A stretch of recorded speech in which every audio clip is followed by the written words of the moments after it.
A veces las palabras que usamos todos los días, las que damos por sentadas, esconden las historias más complejas.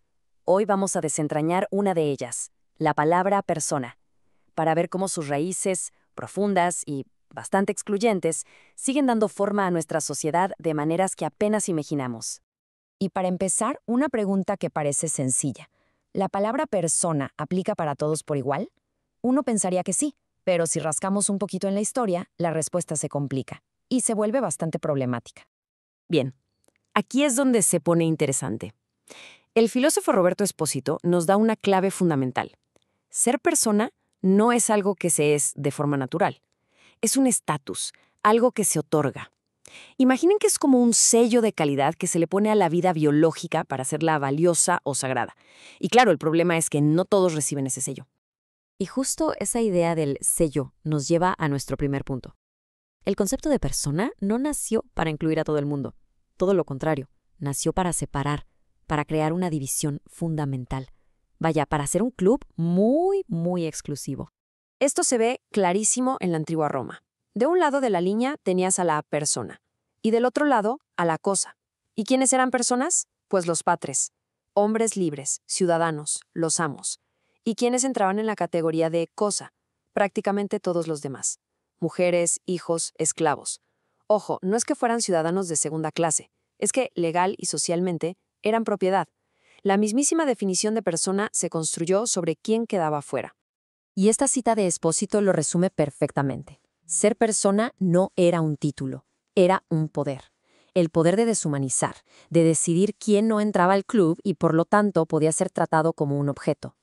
Esta es la base de una jerarquía que, como veremos, ha sabido perdurar. Ahora, avancemos en el tiempo. Esta idea de exclusión no se quedó en Roma, por supuesto. Evolucionó. Y el siguiente gran cambio vino del campo de la política. Aquí vemos un giro monumental, el paso de pensar en la comunidad a pensar casi exclusivamente en el individuo. El contraste es brutal. Para los filósofos griegos como Platón o Aristóteles, la política, la polis, tenía un objetivo claro, el bien común. Pero luego llegan pensadores como Maquiavelo y ¡pum!, le dan la vuelta a la tortilla. La política se convierte en una técnica, en una ciencia para conseguir y mantener el poder. La ética y la política se divorcian.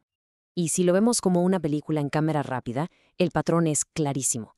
Empezamos en Grecia con la comunidad en el centro. En la Edad Media, el foco se va a la salvación del alma, pero la salvación individual. Ya en el Renacimiento, el poder es individual. Y así llegamos a la modernidad, donde el individuo es, sin duda, el protagonista absoluto. Y aquí está el clic. ¿Qué pasa cuando tienes una sociedad donde el foco está puesto en el individuo? Pues se crea el ambiente perfecto, ese excelente caldo de cultivo para un sistema económico que se basa, precisamente, en el interés individual y la competencia. El capitalismo no podría haber pedido un mejor escenario. Pero si pensaban que el individualismo ya había llegado a su máximo, esperen a ver esto. Entramos a la era neoliberal, que es como si a esa idea del individuo se le hubiera inyectado una dosis de esteroides, transformando por completo la relación entre la sociedad y la economía. Primero, el punto de partida. En el liberalismo clásico, la cosa era más o menos así. El Estado era como el árbitro del partido. Creaba la cancha, ponía las reglas y vigilaba que el mercado funcionara dentro de ciertos límites. Pues con el neoliberalismo se invierten los papeles por completo. Ahora ya no es el Estado el que vigila el mercado, es el mercado el que vigila y disciplina al Estado. La lógica de la competencia y la eficiencia del mercado se convierten en el principio que debe organizar no solo la economía, sino a la sociedad entera. Entonces, ¿cómo funciona esto? A ver, en 3 pasos. Primero, la sociedad deja de verse como un lugar de cooperación y se ve como una arena de competencia, donde la desigualdad es el motor.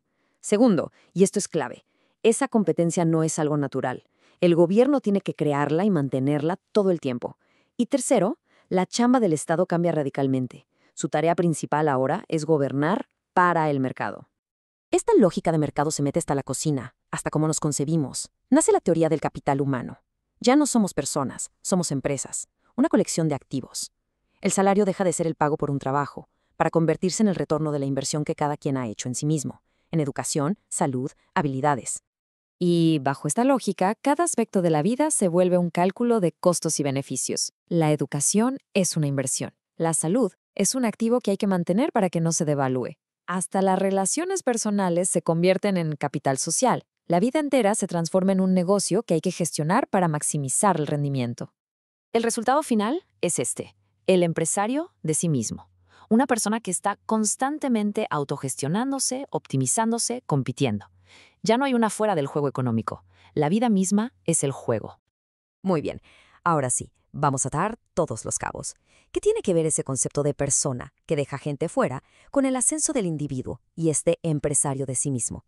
¿Cómo se conecta todo esto con la subordinación de la mujer? Aquí es donde el diagnóstico feminista entra para darnos la pieza final del rompecabezas.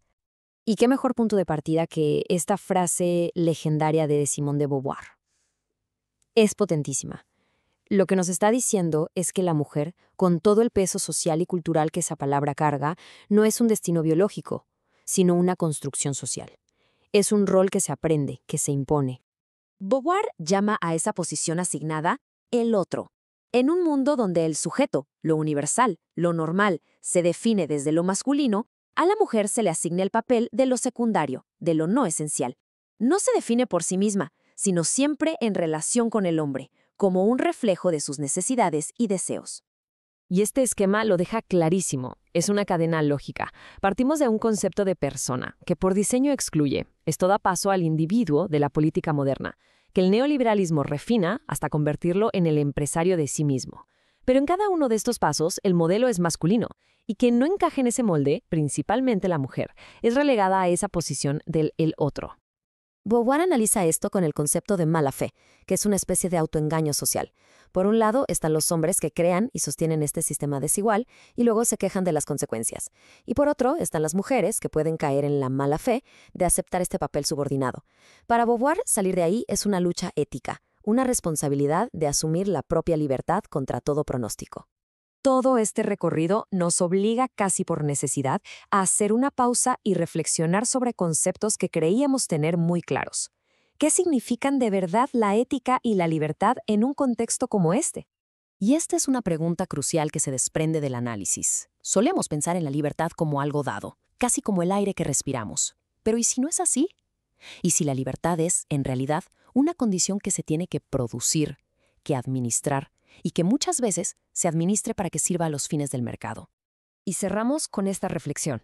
Si hemos visto que un concepto tan fundamental como persona se construyó sobre la exclusión y que esa lógica ha seguido mutando a través de la política y la economía, la gran pregunta que queda en el aire es: ¿cómo podemos construir una sociedad que sea verdaderamente para todos? ¿Cómo se crea una libertad que no necesite de un otro para definirse?